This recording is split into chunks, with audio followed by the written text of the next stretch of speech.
नमस्कार दोस्तों, मेरा नाम है मिलिंद गुरव और आप देख रहे हो पूर्णिमा क्लासेस यूट्यूब चैनल। तो देखिए, ये आज का हमारा 6वां वीडियो है। इससे पहले 5 वीडियो हमने किए हैं। सारे के सारे जो वीडियो है ये हमने किए हैं लीनियर इक्वेशन विद 2 वेरिएबल। ठीक है, तो रेखीय समीकरण 2 चर वाले, 2 वेरिएबल वाले, तो उसके ऊपर ये सारे जो पार्ट्स है सारे वीडियो हमने किए हुए हैं। तो अभी मैं 6वां वीडियो आपके लिए लेके आया हूँ और वो भी सेम है। रेखीय समीकरण करने वाले हम 2 वेरिएबल वाले, लेकिन आज एक खास बात है क्योंकि आज नॉर्मली जिस तरीके से हम हल करते हैं उस तरीके से नहीं करने वाले। आज मैं एक और तरीका आपको दिखाने वाला हूँ जिसका नाम है क्रेमर मेथड। अभी ये क्रेमर मेथड क्या है, तो देखिए क्रेमर जो है एक गणितज्ञ थे, तो उन्होंने ये फॉर्मूला, उन्होंने ये जो मेथड है वो इन्वॉल्व किया था जिसके जरिए आप जो है इक्वेशन सॉल्व कर सकते हो। लेकिन ये जो इक्वेशन आप सॉल्व करते हो ये सिर्फ रेखीय समीकरण जो 2 वेरिएबल वाले होते हैं उन्हीं के लिए ये उपयोगी होता है। ठीक है, तो आइए देखते हैं उसे कैसे करना है। ठीक है, तो देखिए यहाँ पे मेरे पास इक्वेशन है, एक है 5x + 3y बराबर -11 और दूसरा है 2x + 4y बराबर -10। ठीक है, तो ये हमें सॉल्व करना है। तो नॉर्मल हमारी जो मेथड है उसमें क्या करते हैं, हम ये दोनों इक्वेशंस को लेंगे, दोनों इक्वेशंस में देखेंगे कॉमन क्या है, पहले घटाएंगे जोड़ेंगे। ठीक है, तो उस तरीके से हम करते हैं। लेकिन यहाँ पे जो क्रेमर का जो मेथड है वो अलग है। तो उसने देखिए क्रेमर ने क्या किया था, तो ये जितने भी नंबर्स है, यहाँ पे 5 है, 3 है, 2 है, 4 है, 10 है, 11 है, तो ये जितने भी नंबर्स आप देख रहे हो, तो उसको उसने डी ये माना था। डी मतलब क्या है, तो डिटरमिनेंट, उसने नाम दिया था डिटरमिनेंट मतलब डी। ठीक है, तो डी माना था, तो हम भी डी मानते हैं। तो अभी ये जो सारे नंबर्स है 5, 3, 11, 2, 4, 10, ये क्या है, डी है, डिटरमिनेंट। ठीक है, तो उसमें देखिए पहले क्या करना होता है, पहले डी निकालना है। तो डी निकालना है तो कैसे डी निकालेंगे, तो ध्यान दीजिएगा। तो डी में क्या किया था उसने, पहली बार यहाँ पे 5 है, यहाँ पे 3 है, 5 है 3 है, तो उसने ले लिया 5 और 3 यहाँ पे ले लिया।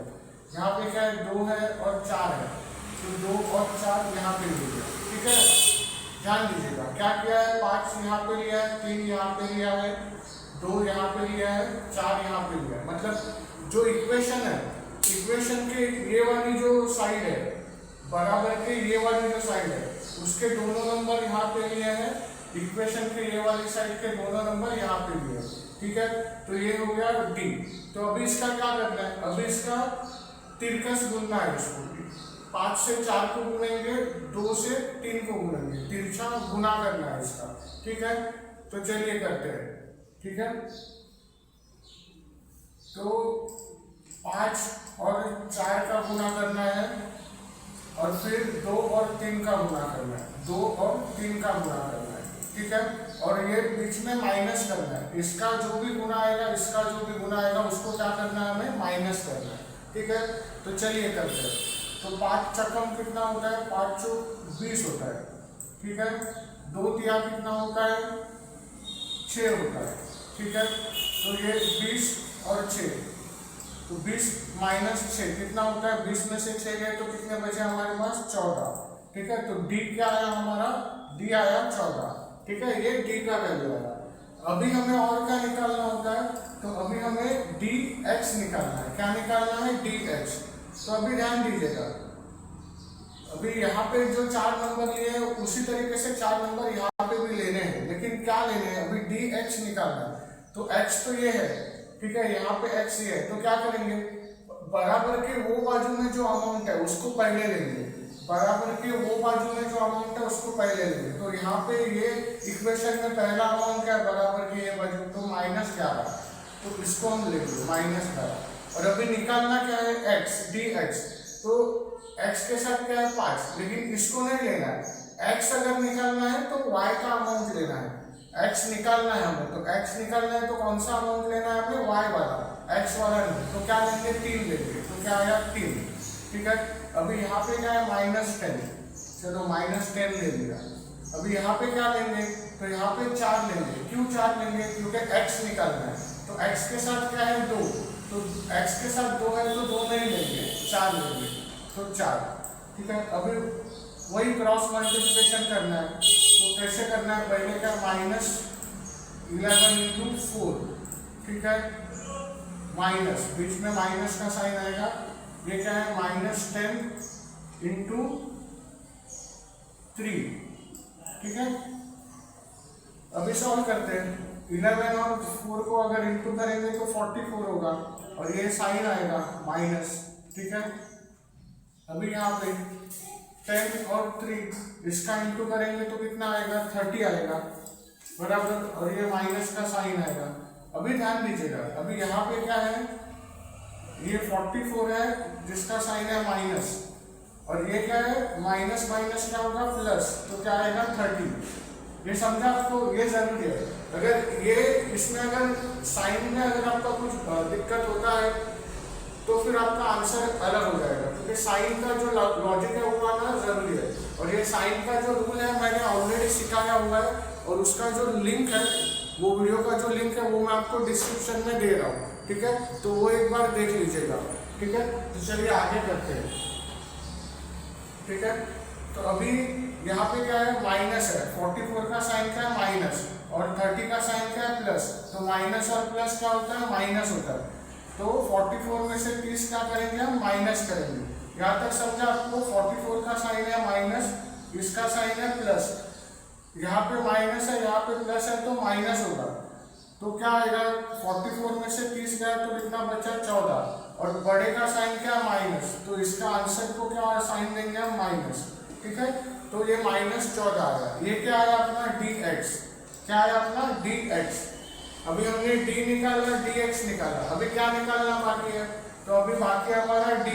तो चलिए dy निकालते हैं। तो dy का भी वही तरीका है, dy में पहले क्या लेंगे, अभी बराबर के वो बाजू वाले नंबर लेंगे। तो यहाँ पे क्या है -11, तो ले लिया हमने, ठीक है। अभी -11 है, अभी क्या निकालना है y, तो y के साथ 3 है तो 3 तो नहीं लेंगे, क्या लेंगे 5 लेंगे, 5 लेंगे जो x के साथ है 5, ठीक है। यहाँ पे क्या आएगा -10, ठीक है। यहाँ पे क्या आएगा अभी, तो यहाँ पे अभी क्या आएगा, y निकालना है तो 4 नहीं आएगा तो 2 आएगा, ठीक है। और अभी वापस से हमें क्या करना है, क्रॉस मल्टीप्लिकेशन करना है, -11 × 2, ठीक है, -10 × 5, ठीक है। अभी सॉल्व करते हैं। अभी ये कितना आएगा, 22 आएगा, बड़े का साइन है माइनस, ठीक है, ब्रैकेट डालते हैं, ये माइनस। अभी 10 × 5 कितना होता है, तो 10 × 5 होता है 50, 10 × 5 50, इसको साइन आएगा माइनस का, ठीक है। तो अभी ध्यान दीजिएगा, ये -22 ऐसे, ये माइनस माइनस क्या होगा प्लस, तो क्या आएगा 50, ठीक है। तो अभी क्या है, 50 में से 22 घटेगा, क्यों घटेगा, क्योंकि यहाँ पे माइनस है यहाँ पे प्लस है। तो 50 में से अगर 22 को घटाओगे तो क्या आएगा आंसर हमारा, 50 में से 22 को अगर घटाओगे तो आएगा 28, बिल्कुल, तो आया 28। बड़े का साइन क्या है प्लस, तो ये क्या आया अपना dy आया, ठीक है। तो यहाँ तक समझा आपको, हमने d का वैल्यू निकाला, dx का वैल्यू निकाला और dy का वैल्यू निकाला। लेकिन हमें क्या करना है, x और y का वैल्यू निकालना है ना। तो क्या करेंगे, तो चलते पहले क्या करते हैं, x का वैल्यू निकालते हैं। तो x का वैल्यू अभी यहाँ पे मैं लिखता हूँ इसको। अभी क्या करना है, हमें x का वैल्यू निकालना है। तो x का वैल्यू कैसे निकालते हैं, x का जो वैल्यू निकालना है हमें वो कैसे निकालेंगे, dx अपॉन d, ठीक है। ऊपर लेंगे dx, नीचे लेंगे d, ये फॉर्मूला है x के वैल्यू का। तो dx क्या है अपना, कहाँ पे है dx, ये आया, क्या है -40, ठीक है। dx क्या है -40, d क्या आया अपना 40, ठीक है। तो x क्या आएगा, 14 के टेबल में 14 आता है एक बार, तो 1, और ये साइन माइनस, तो x बराबर क्या आया अपना -1, ठीक है, ये हो गया। अभी और क्या निकालना है हमें, x निकालना है और क्या निकालना है y, ठीक है। तो y का फॉर्मूला क्या है, dy ऊपर नीचे d, ठीक है। तो dy क्या है अपना, dy यहाँ पे क्या है 28, ठीक है, और d क्या है अपना 14, ठीक है। तो 14 के टेबल में 28 आता है, बिल्कुल आता है, ठीक है। तो y क्या है अपना 2, ठीक है। तो इस तरीके से इसको कहते हैं क्रेमर का मेथड, ठीक है। तो इस तरीके से दोस्तों करना होता है, ठीक है। तो जितना आप प्रैक्टिस करोगे उतने आसानी से आप इसको हल कर सकते हो, ठीक है। इसका स्क्रीनशॉट आप ले लीजिएगा, ठीक है। और यहाँ पे मैंने कल समीकरण दिया हुआ है, ये समीकरण है, तो इसको आप जो है क्रेमर के मेथड से सॉल्व कीजिएगा और उसका जो आंसर है वो मुझे डिस्क्रिप्शन में आप दे दीजिएगा, ठीक है। तो अगला वीडियो मैं लेके आऊँगा, वो भी समीकरण, रेखीय समीकरण के ऊपर ही होगा, ठीक है। तो उसमें इसका मैं आंसर आपको बताऊंगा और फिर जो अगला वीडियो हम बनाएंगे वो शाब्दिक जो गणित होता है उनके ऊपर बनाएंगे, ठीक है। तो मिलते हैं अगले वीडियो में, लेकिन तब तक के लिए आप क्या कीजिए, लाइक कीजिए, शेयर कीजिए और सब्सक्राइब कीजिए और बेल आइकन को जरूर क्लिक कीजिए, ताकि जब भी मैं कोई नया वीडियो डालूं तो उसका अपडेट आपको मिल जाए, ठीक है। तो मिलते हैं अगले वीडियो में।